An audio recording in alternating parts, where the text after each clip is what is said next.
Jeshi la Polisi Kanda Maalumu ya Dar es Salaam, kuelekea sherehe za Krismasi. Kama mmevyoona, soko letu la Kariakoo lina wateja wengi na watu wengi wanaokwenda kwenye soko lile.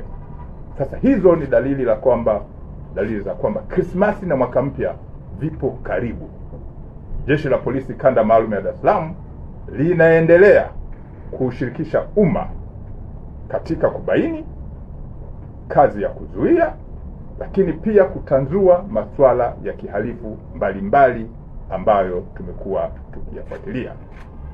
Jeshi hili litazishirikisha pia nyumba za ibada. Tunajua kipindi cha Krismasi kuna masuala ya ibada. Tutazishirikisha nyumba za ibada na waumini wake kuhakikisha kwamba tunakuwa na mifumo mizuri ya kuzuia vitendo vya kihalifu, lakini kubaini mapema na ikibidi kuwakamata watuhumiwa mapema kabla hawajafanya matukio ya kihalifu. Jeshi la Polisi linatambua pia kwamba kipindi hiki ni kipindi ambacho watoto wanakuwa na hamu ya kutembea maeneo mbalimbali kwenye sherehe hizi. Polisi Kanda Maalum ya Dar es Salaam tunatoa wito kwa wazazi na walezi kuwa na uangalizi kuanzia sasa kwenda kuchagua nguo au vitu mbalimbali vinavyohusiana na sherehe hizo.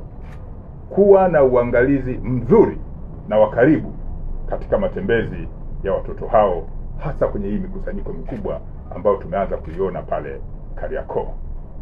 Kwenye nyumba ambazo watu wanakaa, wasiziache wazi.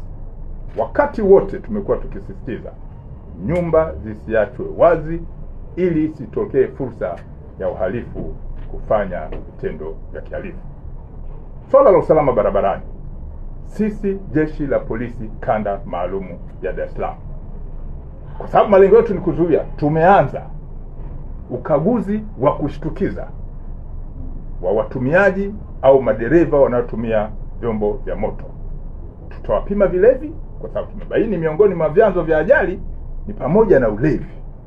Kwa hiyo tutafanya vipimo vya kushitukiza kwa mtu yoyote tutakayemuona anafanya dalili za kutaka kusababisha ajali barabarani, au yoyote tutakaye dhani kwamba anaendesha chombo cha moto bila kufuata utaratibu wa kisheria.